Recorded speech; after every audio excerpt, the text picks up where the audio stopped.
اللہ کی رحمتوں کا موسم بہار ہے اور اہل ایمان کے لیے کرم نوازیوں، رحمات، برکات اور انوار کا لوٹ سے میلہ ہے، جس میں گناہ گاروں کی بخشش و مغفرت کا ساماں ہوتا ہے، اور اللہ ماہ صیام کی ہر شب کو گناہ گار جہنم کی آگ سے آزاد فرماتا ہے۔ یہ بابرکت مہینہ اپنے دامن میں اتنی برکتیں لیے ہوئے جلوہ گر ہوتا ہے کہ رسول کریم صلی اللہ علیہ وآلہ وسلم نے ارشاد فرمایا، اگر لوگوں کو پتہ چل جائے کہ رمضان میں کیا ہے تو وہ آرزو کریں کہ پورا سال ہی رمضان رہے۔ اتنی برکتیں اور اتنی رحمتیں اللہ نے اس مبارک مہینے کے دامن میں ڈال دی ہیں۔ میں نے جو آپ کے سامنے آیت کریمہ تلاوت کی ہے، اس میں بھی اس مفہوم کو بیان فرمایا گیا کہ اے ایمان والو، تمہارے اوپر روزے فرض کیے گئے ہیں جس طرح تم سے پہلوں پہ فرض کیے گئے تھے۔ یا ایھا الذین آمنوا کتب علیکم الصیام کما کتب علی الذین من قبلکم۔ کیوں فرض کیے گئے؟ وجہ کیا ہے؟ لعلکم تتقون، تاکہ تم متقی بن جاؤ، تم پرہیزگار بن جاؤ۔ تو روزے کی فرضیت کا نتیجہ تقوی کا حاصل ہونا ہے، اتقاء کی دولت کا نصیب ہونا ہے۔ تو اس آیت کریمہ میں تین چیزیں بیان کی گئی۔ سب سے پہلی، اے ایمان والو، تمہارے اوپر روزے فرض کیے گئے۔ پھر دوسری بات، جس طرح تمہارے سے پہلوں پہ فرض کیے گئے۔ اور تیسری بات، تاکہ تمہیں تقوی کا نور نصیب ہو، تمہیں اتقاء کی دولت نصیب ہو۔ تو ایک تو روزے کی فرضیت کا حکم دیا گیا، اور دوسرا یہ تسلی دی گئی کہ یہ بھوک اور پیاس کی شدت تمہیں ہی نہیں کاٹنا پڑے گی، تم سے قبل بھی لوگ یہ عبادت کرتے رہے ہیں، اور وہ اس مشکل عبادت سے تقوی کو حاصل کرتے رہے ہیں، اور تمہیں بھی ہم اس راستے سے تقوی نصیب کرنا چاہتے ہیں۔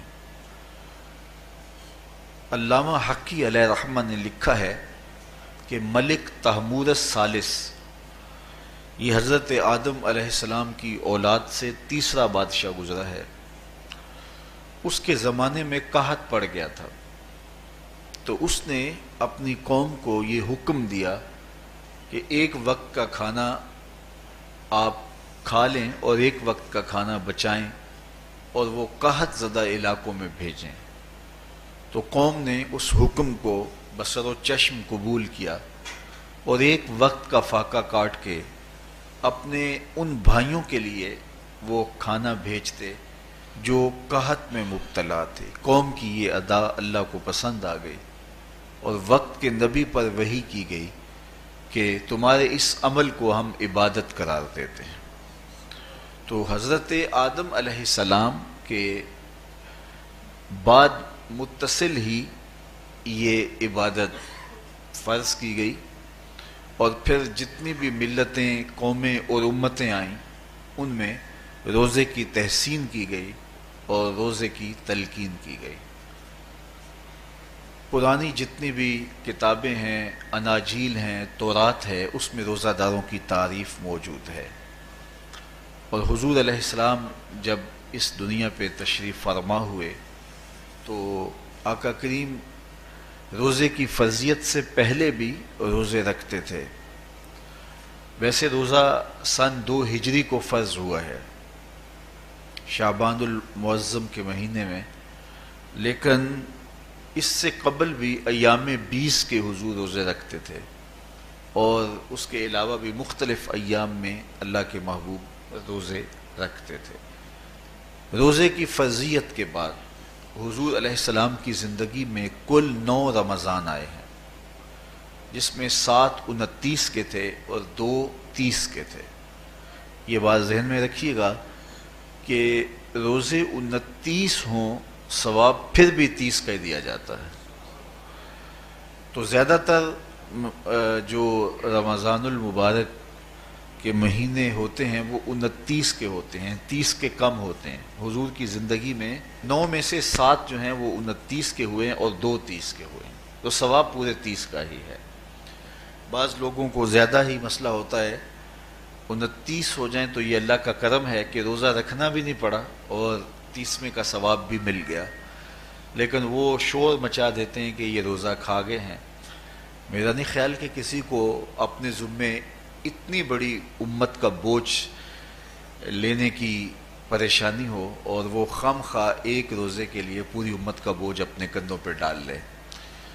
تو 29 روزے ہوں یا 30 ہوں، اللہ ثواب پورے 30 کا ہی عطا کرتا ہے. روزہ اللہ تعالیٰ جل شانہ کی رضا اور اس کی محبت کے حصول کا ذریعہ ہے، اور اس کا عملی نتیجہ جو اس آیت کریمہ میں بیان کیا گیا وہ تقوی ہے. لعلکم تتقون، روزہ اس لیے فرض کیا گیا کہ تمہیں تقوی نصیب ہو جائے، اتقاء کی دولت نصیب.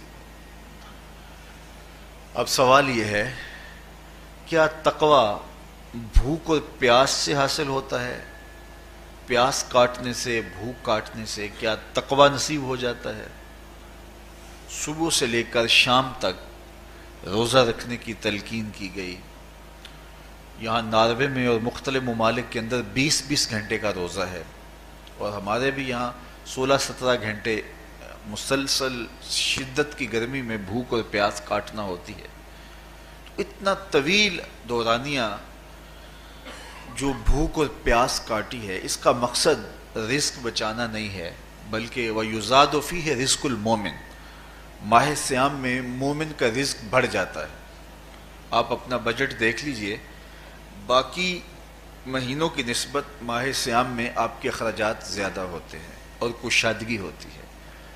تو یہ کوئی خوراک بچاؤ مہم نہیں ہے، بلکہ رزق تو بڑھ جاتا ہے، لیکن اس کے باوجود 20 گھنٹے، 17 18 گھنٹے پیاس اور بھوک کاٹنا، اس کا کوئی مقصد ہے تو وہ مقصد قرآن نے بیان کیا کہ اس کے نتیجے میں تمہیں اتقاء کی دولت ملے گی، تمہیں تقوی کا نور نصیب ہوگا.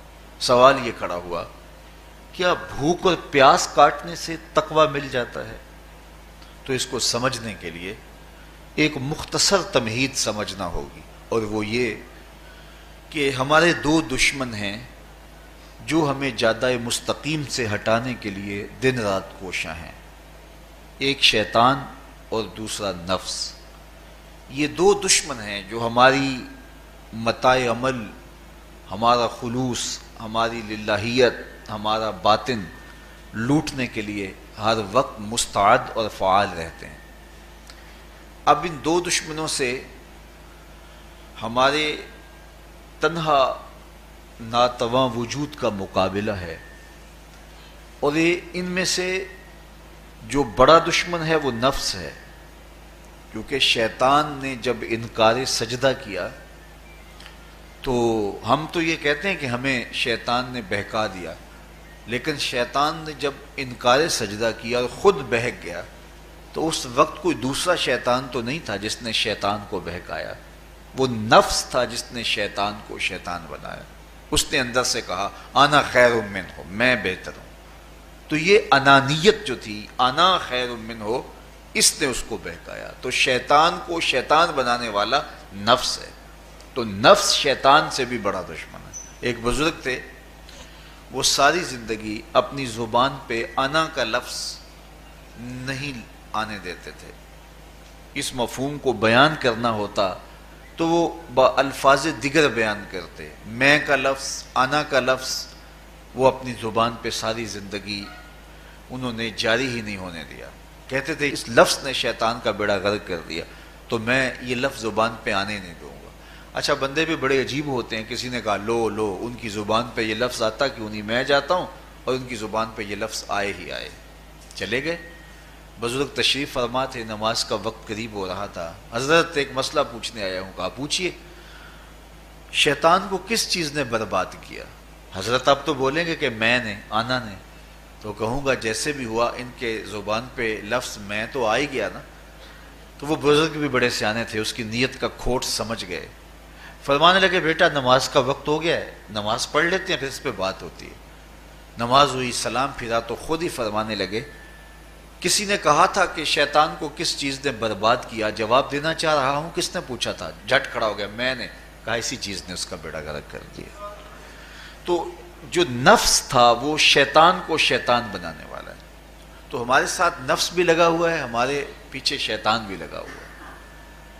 شیطان بھی بڑا مکار دشمن ہے، چھوٹا دشمن یہ بھی نہیں ہے. یہ ہماری متاع عزیز کو، متاع ایمان کو، متاع عمل کو، متاع خلوص کو لوٹنے کے لیے دن رات مستعد اور فعال رہتا ہے. اللہ کے محبوب نے فرمایا الشیطان جاسم علی قلب ابن آدم فاذا ذکر اللہ خانسہ واذا غفل وسوسہ. شیطان اولاد آدم کے دل پہ قبضہ جما کے بیٹھ جاتا ہے. جب یہ اللہ کا ذکر کرتا ہے تو بھاگ جاتا ہے، اور جب یہ اللہ کے ذکر سے غافل ہوتا ہے تو یہ وسوسہ اندازی کرتا ہے. تو شیطان اولاد آدم کے دل پہ قبضہ جماتا ہے. اسے پتہ ہے کہ دل قابو میں آ گیا تو پورا بدن قابو میں آ گیا، چونکہ میرے اعضائے بدنیاں میرے دل کے تابع ہیں. موسم اچھا ہے، رت سہانی ہے، صحن چمن میں پھول کھلے ہیں، لیکن میرا دل نہیں چاہ رہا تو ٹانگیں جنبش ہی نہیں کریں گی. مرغن غذائیں سامنے پڑی ہیں اور آپ کا تقاضا ہے کہ جناب لے لیجئے، لیکن میرا جی نہیں چاہے گا تو ہاتھ جنبش نہیں کریں گے. آسمان ستاروں اور کہکشاؤں سے بھرا ہوا ہے، جی نہیں چاہے گا تو نظر نہیں اٹھے گی. آپ سماعتیں بچھائے بیٹھے تھے، جی نہیں چاہے گا زبان نہیں بولے گی. تو پورے آزاد دل کے تابع ہیں، اور اگر دل شیطان کے تابع ہو گیا، اس کے ہتھے چڑھ گیا، تو پھر اعضاء وہی کریں گے جو شیطان چاہے گا. اور اگر یہ دل مالک کی محبت سے سرشار ہوگا تو پھر دل جو چاہے گا وہی اعضاء کریں گے. تو دل اللہ کی نافرمانی کی چاہت ہی پیدا نہیں ہونے دے گا، تو اعضائے بدنیاں کا رخ بھی اللہ کی رضا کے حصول کے لیے ہوگا. تو شیطان بھی قبضہ دل پہ جماتا ہے اور دل کو قابو میں کر کے حضرت انسان کا بیڑا غرق کرتا ہے. اللہ تعالیٰ کا کرم یہ ہوا اذا جاء رمضان سلسلۃ الشیاطین. اللہ کے محبوب علیہ السلام ارشاد فرماتے ہیں جب ماہ صیام آتا ہے تو شیاطین جکڑ دیے جاتے ہیں، جنت کے دروازے کھول دیے جاتے ہیں، جہنم کے دروازے بند کر دیے جاتے ہیں. اب ہمارے دو دشمن تھے، ایک نفس اور دوسرا شیطان. دونوں کے مقابلے میں ناتواں اور کمزور جان کو مقابلے میں آنا پڑتا تھا. لیکن جب ماہ صیام آیا، یہ ماہ انور آیا، تو ہمارے دو دشمنوں میں سے ایک دشمن باندھ دیا گیا. اب ہمارا مقابلہ صرف ایک دشمن سے رہ گیا. دیکھیے ماہ رمضان آتا ہے تو مسجدوں کے در کشادہ ہو جاتے ہیں، لوگوں کا رجحان دین کی طرف ہوتا ہے. جو 5 نمازیں بھی نہیں پڑھتے ہوتے ان کو تراویح میں بھی کھڑا ہوتا دیکھتے ہیں. اہتمام ہوتا ہے، نیکی کا، صدقہ و خیرات کا ماحول پیدا ہوتا ہے. ایسا کیوں ہے؟ کہ شیطان بند گیا. لیکن اس کے باوجود نظر بھٹک رہی ہے، خیالوں میں آوارگی ہے، اور رشوت کا بازار گرم ہے. کیوں؟ کہ ابھی نفس موجود ہے. تو نیکی کا جو ماحول پیدا ہوا یہ شیطان کے بند جانے کی وجہ سے، اور برائی کا ماحول اب بھی موجود ہے یہ نفس کے موجود ہونے کی وجہ سے. تو ہمارے دو دشمن ہیں جو ہمیں زیادہ مستقیم سے ہٹاتے ہیں، ایک شیطان اور دوسرا نفس. اب جب ماہ صیام آیا تو شیطان باندھ دیا گیا. اب ہمارا مقابلہ صرف نفس سے ہے، اور یہ نفس شیطان سے بھی بڑا دشمن ہے. شیطان کو شیطان بنانے والا نفس ہے، اور وہ ہمارے ساتھ جڑا ہوا ہے. ماہ صیام میں شیطان تو بند گیا لیکن نفس نہیں بندھا. اب ہمیں اپنے نفس کو کمزور کر کے اور اپنی فتح حاصل کرنی ہے اور تقوی کی منزل کو پانا ہے. اب شیطان تو اللہ نے باندھ دیا، اب نفس کو کیسے باندھیں؟ تو آئیے نفس کی بندش کیسے ہوگی یہ کسی ایکسپرٹ سے پوچھیں گے کہ یہ کیسے اس کو باندھیں گے، اس کو کیسے قابو میں کریں گے. تو کسی ایسے شخص سے پوچھیں جو اس شعبے کا ماہر ہو. تو علامہ اقبال کے مرشد ملا جلال الدین رومی علیہ رحمہ کہتے ہیں آؤ تمہیں میں ایک معالج کا پتہ دیتا ہوں جو تمہیں اس بیماری کا علاج بتائے گا. اور اس کی بندش کے طریقے بتائے گا۔ شیخ رومی علیہ رحمہ فرماتے ہیں ہفت شہر عشق را اتار گشت ما ہنوز اندر خم یک کوچام۔ عشق کے 7 شہر شیخ فرید الدین اتار گھوم چکے ہیں، اور میرے جیسا شخص عشق کے پہلے شہر کی پہلی گلی کے کونے پہ کھڑا ہے۔ اب اندازہ کیے کہ جن کا پتہ حضرت ملا جلال الدین رومی دے رہے ہیں وہ کس بلند مرتبے پہ فائز المرام ہے۔ فرمایا کہ وہ عشق کے 7 شہر گھوم چکے ہیں اور میں پہلے شہر کی پہلی گلی کی نکر پہ کھڑا ہوں۔ اب شیخ فرید الدین علیہ رحمہ سے پوچھئے کہ شیطان تو بند گیا، اب نفس کا وبال ہمارے اوپر پڑ رہا ہے اور ہم اس کے باوجود ماہ صیام کے اندر گناہوں میں منہمک ہیں، تو ہمیں بتایا جائے کہ اس نفس کا علاج کیسے کیا جائے، ہمیں آپ کا پتہ بتایا گیا ہے۔ تو شیخ فرید الدین اتار بولے نفس نتواں کشت الا باسے چیز بات گوئم یاد گیرش اے عزیز۔ نفس نہیں مرتا، لیکن اگر 3 اسلحے تیرے پاس ہوں تو یہ ٹھہر بھی نہیں سکتا۔ وہ 3 اسلحے کون سے ہیں؟ خنجر خاموشی و شمشیر جو، نیزائے تنہائی و ترک ہجو۔ خاموشی کا خنجر، بھوک کی تلوار اور تنہائی کا نیزہ، یہ 3 اسلحے ایسے ہیں اگر تو یہ لے کر کے نفس پہ ٹوٹ پڑے تو پھر نفس کا مقابلہ تیرے لیے آسان ہوگا۔ خنجر خاموشی، خاموشی کا خنجر، اللہ کے محبوب علیہ السلام نے فرمایا من صامت نجا، جو خاموش ہو گیا وہ نجات پا گیا، کیونکہ انسان کی زندگی کی زیادہ آفتیں اس کی زبان کی وجہ سے ہیں۔ آپ اپنے گناہوں کا اور میں اپنے گناہوں کا اگر احتساب کروں تو ہمیں سب سے زیادہ گناہ زبان کے ملیں گے۔ آنکھیں بھی گناہ کرتی ہیں، ہاتھ بھی گناہ کرتے ہیں، پاؤں بھی گناہ کرتے ہیں، لیکن سب سے زیادہ گناہ زبان کرتی ہے۔ جھوٹ بھی بولتی ہے، غیبت بھی کرتی ہے، شکوہ بھی کرتی ہے، گالی سب و شتم اور کیا کچھ زبان کے گناہ ہیں۔ اسی لیے اللہ کے محبوب نے فرمایا جو تمہارے 2 جبڑوں کے درمیان ہے یعنی زبان اور 2 ٹانگوں کے درمیان ہے تمہاری پارسائی کی جگہ، تم ان 2 چیزوں کی مجھے ضمانت دے دو، میں محمد تمہیں جنت کی ضمانت دے دیتا ہوں۔ تو انسان کے سب سے زیادہ گناہ زبان کے ہیں اور اس کی پارسائی کی جگہ کے۔ تو اس لیے میرے حضور نے فرمایا من صمت نجا، جو خاموش ہو گیا وہ نجات پا گیا۔ خنجر خاموشی، خاموشی کا خنجر نفس کشی کا ایک مؤثر ذریعہ ہے۔ اور دوسری بات بشمشیر جو، اور بھوک کی تلوار، تو بھوک سے نفس کا مقابلہ کیا جا سکتا ہے، بھوک کی تلوار سے نفس کا سر کاٹا جا سکتا ہے۔ اللہ کے محبوب کا فرمان سنیے یا معاشر الشباب من استطاع منکم الباء فلیتزوج فإنہ اغض للبصر واحسن للفرج فمن لم یستطع فعلیہ بالصوم فإنہ لہ وجاء۔ اے جوانوں کے گروہ، تم میں سے اگر کوئی نکاح کرنے کی طاقت رکھتا ہے تو وہ دیر نہ کرے، فی الفور نکاح کر لے، یہ نظر کا اور پارسائی کا محافظ ہے۔ لیکن اگر تم میں سے کوئی نکاح کرنے کی فی الحال پوزیشن میں نہیں ہے تو وہ کثرت کے ساتھ روزے رکھے۔ روزے قاطع شہوات ہیں، تو بھوک سے نفس کو جو ہے وہ روکا جا سکتا ہے، اس کو لگام ڈالی جا سکتی ہے۔ تیسری بات نیزہ تنہائی، تنہائی کا نیزہ، تو فرمایا گیا کہ العافیت فی العزلہ، کہ تنہائی کے اندر ہی عافیت ہے۔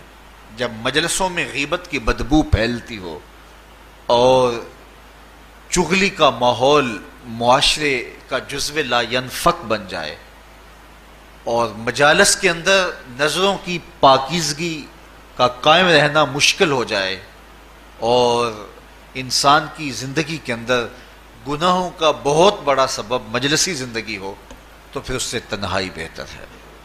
حضرت شاہ نقشبند بخاری فرماتے ہیں کہ فقیر کے لیے سب سے اچھی جگہ اللہ کا گھر مسجد ہے، یا کسی کامل صالح شخص کی صحبت ہے، اور یا پھر تنہائی ہے۔ چوتھی جگہ ہلاکت کے علاوہ اور کچھ نہیں ہے۔ ہمیں اپنے کاروبار میں، اپنے معاملات میں، اپنی ملازمتوں میں جانے کی تلقین کی گئی تو وہاں یہ تلقین کی گئی کہ دیر سے جاؤ جلدی واپس آ جاؤ، اور مسجد میں جاتے ہوئے تلقین کی گئی کہ جلدی جاؤ اور دیر سے واپس آؤ۔ لیکن ہم مسجد کے دروازوں پہ جب دور موجود میں رش دیکھتے ہیں کہ لوگ بہت جلدی نکلنا چاہتے ہیں، حتیٰ کہ کندھوں سے کندھے ٹکرا رہے ہوتے ہیں کہ جلدی سے باہر نکل جائیں، حالانکہ وہ عافیت کی جگہ ہے، 2 منٹ زیادہ بھی ہو جائیں تو کوئی حرج نہیں ہے۔ اور ایسے لوگوں کو بھی نکلنے میں جلدی کرتے ہوئے دیکھا ہے کہ لگتا تو یہ تھا کہ شاید یہ انہوں نے کسی ضروری کام پہ جانا ہے، لیکن باہر نکل کے بازار میں پھٹے پہ بیٹھے تھے اور مسجد سے نکلنے کی جلدی بہت تھی۔ تو مسجد میں جلدی جاؤ اور دیر سے واپس آؤ، اور بازار میں دیر سے جاؤ اور جلدی واپس آؤ، لیکن ہمارے رویے اس کے برعکس ہو گئے۔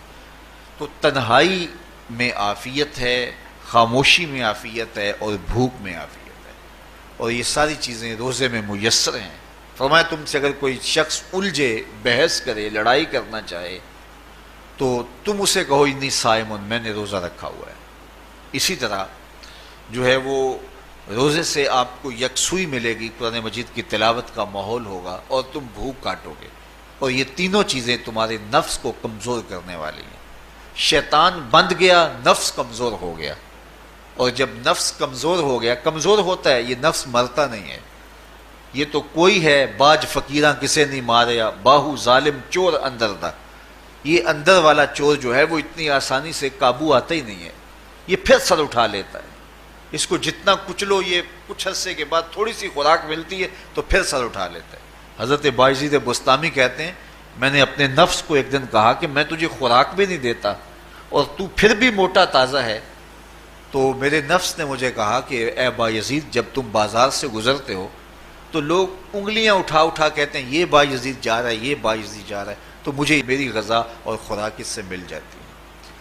تو یہ خوراک ہوتی ہے نفس کی۔ تو نفس بہت ظالم ہے اور ساری زندگی اس سے لڑتے ہوئے گزرتی ہے۔ وہ کسی نے کہا تھا نا تمام عمر طوفان سے کھیلتے گزری، نیا کے ڈوبنے کا ڈر بھی رہا۔ تو یہ ساری زندگی اس طرح ٹکراتے ہوئے سے گزرتی ہے، لیکن جب کمزور ہو جائے تو پھر یہ شیطان کو جو ہے وہ موقع نہیں دیتا ہے۔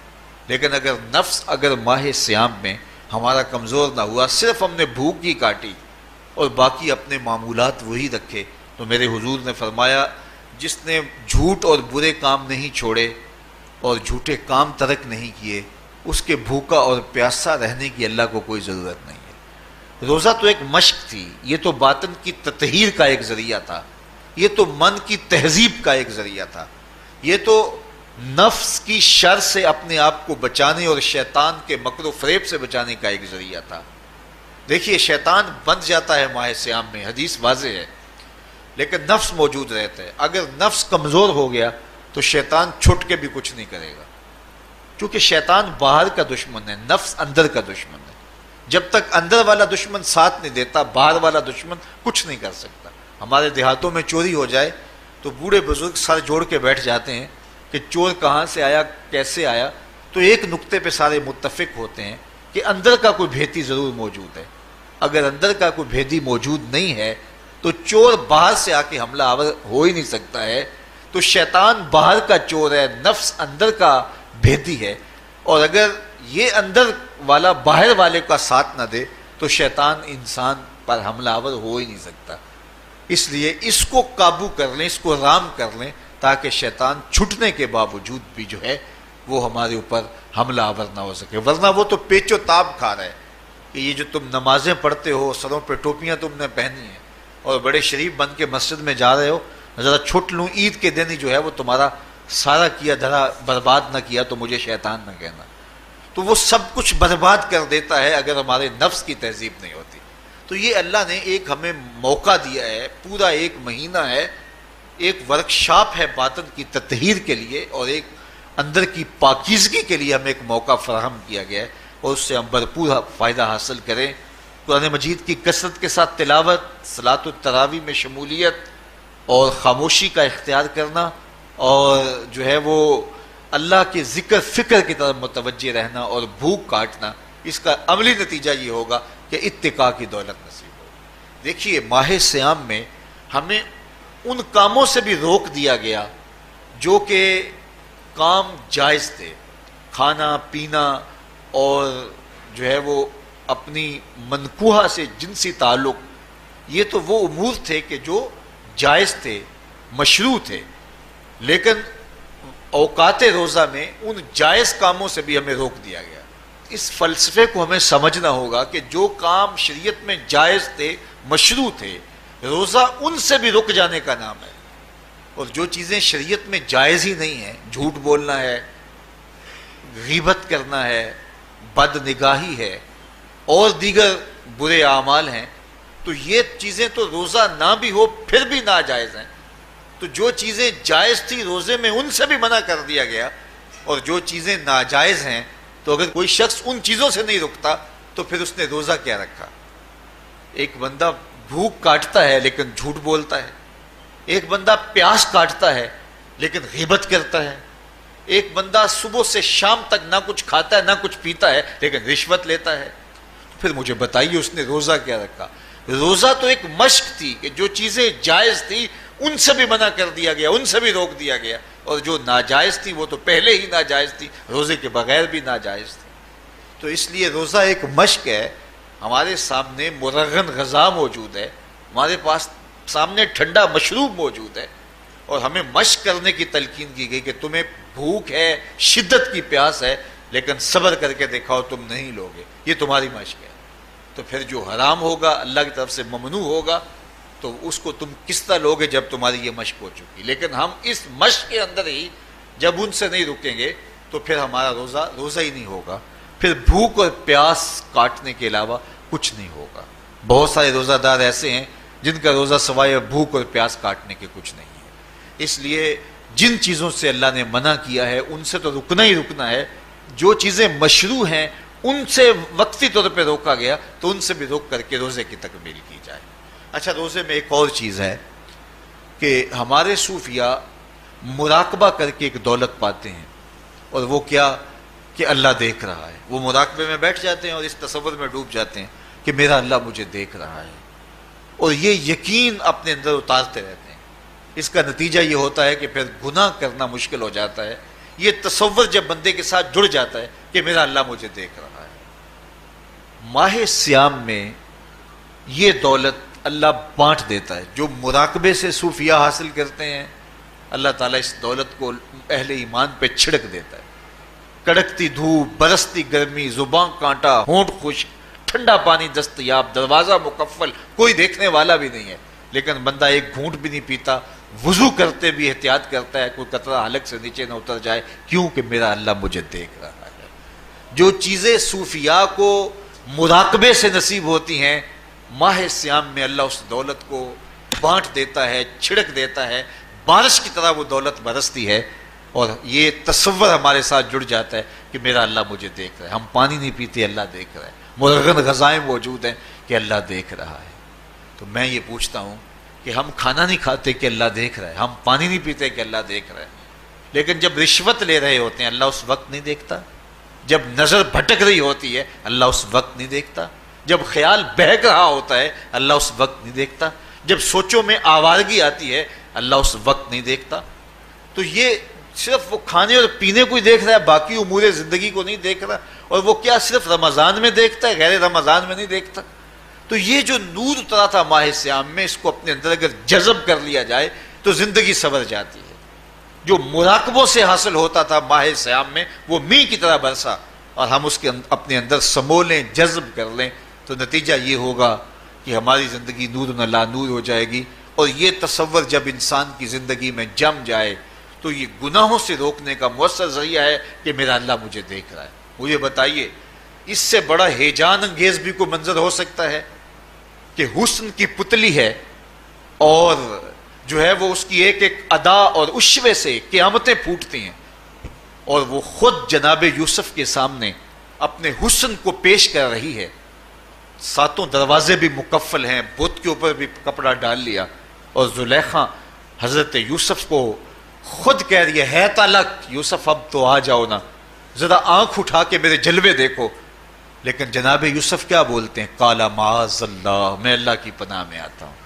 کہا تو 7 دروازے بند کر کے لوگوں کی نظروں سے چھپ گئی، اور موٹا کھیس ڈال کے اپنے زوم میں اپنے جھوٹے خدا سے بھی شرم کرتی ہے اور اس سے چھپ گئی، میں اس خدا سے حیا کیوں نہ کروں جو 7ویں کوٹھڑی میں بھی دیکھ رہا ہے۔ پھر اتنی روشنیاں برسی، اتنا یقین برسا کہ گناہ کیا، گناہ کا تصور بھی محال ہو گیا۔ تو مجھے بتائیے کتنا ہیجان انگیز منظر تھا جب حسن قدموں میں بچھنے کے لیے خود بےتاب تھا، اور حضرت یوسف جوان رانا ہیں، جوانی اور شباب پورے بانکپن پہ ہے، اور ادھر حسن مچل مچل کے قدموں میں بچھ رہا ہے، لیکن یہ جذبہ کہ میرا اللہ مجھے دیکھ رہا ہے ایسی رکاوٹ بنتا ہے، قال معاذ اللہ، کہا میں اللہ کی پناہ میں آتا ہوں۔ تو یہ یقین جب بندے کے ساتھ جڑ جاتا ہے کہ میرا اللہ مجھے دیکھ رہا ہے، تو پھر انسان کے لیے گناہ سے بچنا کوئی مشکل نہیں ہوتا۔ گھر میں فاقے ہوں، مشکل میں بندہ پھنسا ہو اور اس کو رشوت مل رہی ہو، تو پھر اپنا ہاتھ روکنا بڑا مشکل ہوتا ہے، بلکتے بچوں کا خیال آتا ہے۔ لیکن جب یہ خیال ہو کہ میرا رب میرا رازق ہے اور میرے اس عمل کو دیکھ رہا ہے، تو پھر بندہ اس کو پرے کا کی حیثیت بھی نہیں دیتا، اور جب وہ پاؤں کی ٹھوکر پہ بھی نہ رکھے تو پھر اللہ فرماتا ہے وَيَرْزُقُهُ مِنْ حَيْثُ لَا يَحْتَسِبُ، تو یہ کر کے دیکھ میں تجھے وہاں سے رزق دوں گا جہاں سے تجھے گمان بھی نہیں ہوگا۔ تو اپنے یقین کو کھڑا کر کے دیکھ، میرے اوپر اعتماد کر کے دیکھ۔ میرے حضور نے فرمایا اللہ پر توکل کرنے کا جو حق ہے اگر تم ادا کرو، وہ تمہیں ایسے رزق دے جیسے پرندوں کو عطا کرتا ہے۔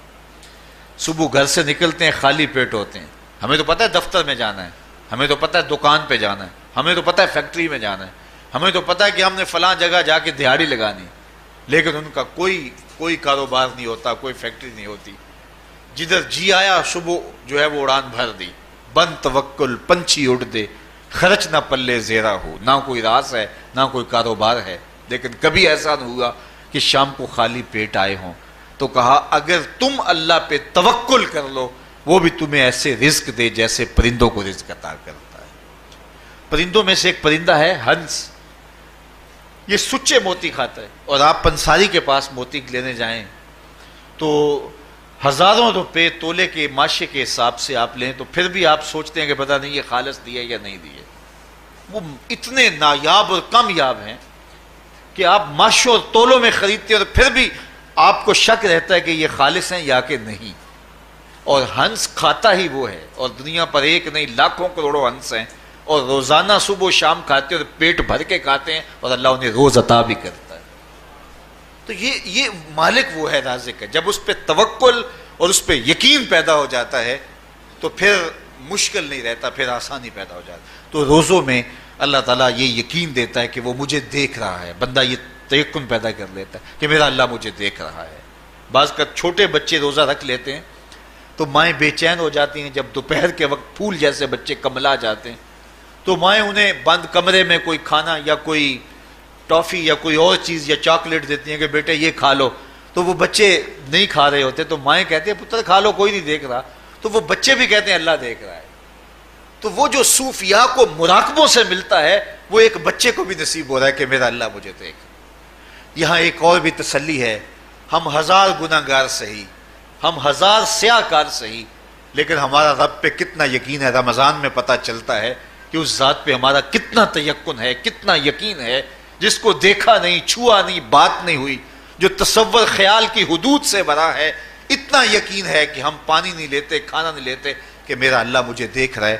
کاش کہ اس کو ہم اپنی پوری زندگی میں پھیلا لیں، اور اس کو زندگی میں جب ہم طاری کر لیں گے تو پھر گناہ کرنا محال اور ناممکن ہو جائے گا، اور زندگی نور علی نور ہو جائے گی، اور یہی تقوی کا حصول ہے۔ تو فرمایا اے ایمان والو، تمہارے اوپر روزے فرض کر دیے گئے جس طرح تم سے پہلوں پہ فرض کیے گئے تھے، لعلکم تتقون، تاکہ تم متقی بن جاؤ، تاکہ تم پرہیزگار بن جاؤ۔ حضرت سلمان فارسی رضی اللہ تعالی عنہ سے مروی ہے کہ جب شعبان کی 29 تاریخ ہوتی تو اللہ کے محبوب ہمیں خطبہ ارشاد فرماتے، اس میں رمضان المبارک کے فضائل بیان کرتے اور کہتے تمہارے پاس ایک شہر عظیم عزت اور عظمت والا مہینہ آ رہا ہے، جس کا ہر دن باقی سال کے دنوں سے افضل ہے، جس کی ہر رات باقی سال کی راتوں سے افضل ہے، اور اس میں ایک رات ایسی ہے لیلۃ القدر جو 1000 مہینے سے بہتر۔ تو یہ اللہ تعالیٰ کی رحمتوں کا روپ ہے، رحمتوں کے دروازے کھول دیے جاتے ہیں، اور روزہ دار کا روزہ بالخصوص عصر کے وقت، شام کے وقت، پچھلے پہر، روزہ دار کے خالی معدے سے جو ایک بو اٹھتی ہے، مہک اٹھتی ہے، اللہ کو کستوری سے بھی زیادہ محبوب ہوتی ہے۔ اللہ اکبر۔ اور فرمایا للصائم فرحتان، فرحتن عند فطرہ و فرحتن عند لقاء ربہ، روزہ دار کے لیے دو خوشیاں ہیں۔ ایک خوشی اسے تب ملتی ہے جب وہ روزہ کھولتا ہے سارے دن کی بھوک اور پیاس کاٹ کے، جب شام کو ٹھنڈا اور میٹھا مشروب اسے ملتا ہے اور وہ مشروب اپنے جو ہے وہ منہ میں ڈالتا ہے، وہ معدے کی طرف اترتا ہے، تو اس کی زبان بولے نہ بولے اس کا ایک ایک انگ اللہ کی تسبیح بول رہا ہوتا ہے اور اللہ کا شکر ادا کر رہا ہوتا ہے۔ اس وقت اسے ایک عجیب فرحت ہوتی ہے کہ اتنا طویل لمبا روزہ تھا، شکر ہے کہ میرا روزہ تکمیل کو پہنچا۔ ایک روحانی مسرت، پھر روزہ کھلنے کے وقت اس کو بدنی مسرت، تو ایک فرمایا اس کو فرحت تب ملتی ہے جب وہ روزہ کھولتا ہے۔ وَفَرْحَةٌ عِنْدَ لِقَاءِ رَبِّهِ، اور دوسری فرحت اسے تب ملے گی جب روزے کے صلے میں اللہ اپنے رخ سے پردہ ہٹا دے گا اور اللہ اپنا دیدار عطا فرمائے گا۔ تو یہ روزے دار کے لیے خوشیاں ہیں۔ تو خوش نصیب ہیں وہ لوگ جو ماہ صیام کے روزے پورے خشوع و خضوع کے ساتھ رکھتے ہیں اور اس کی برکتوں سے مالا مال ہوتے ہیں۔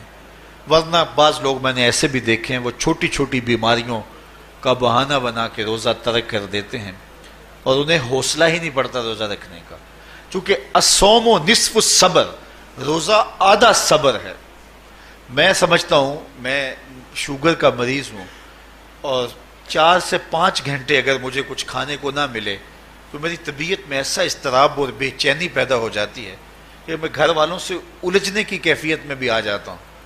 لیکن ماہ صیام میں 20 گھنٹے بھی کاٹ لیتا ہوں، لیکن میری طبیعت پہ کوئی بوجھ اس لیے نہیں ہوتا کہ میں اللہ کی رضا کو اپنے ذہن کے ایک ایک گوشے میں رکھے ہوئے ہوتا ہوں۔ تو یہ آدھا صبر ہے، یہ صبر سکھاتا ہے۔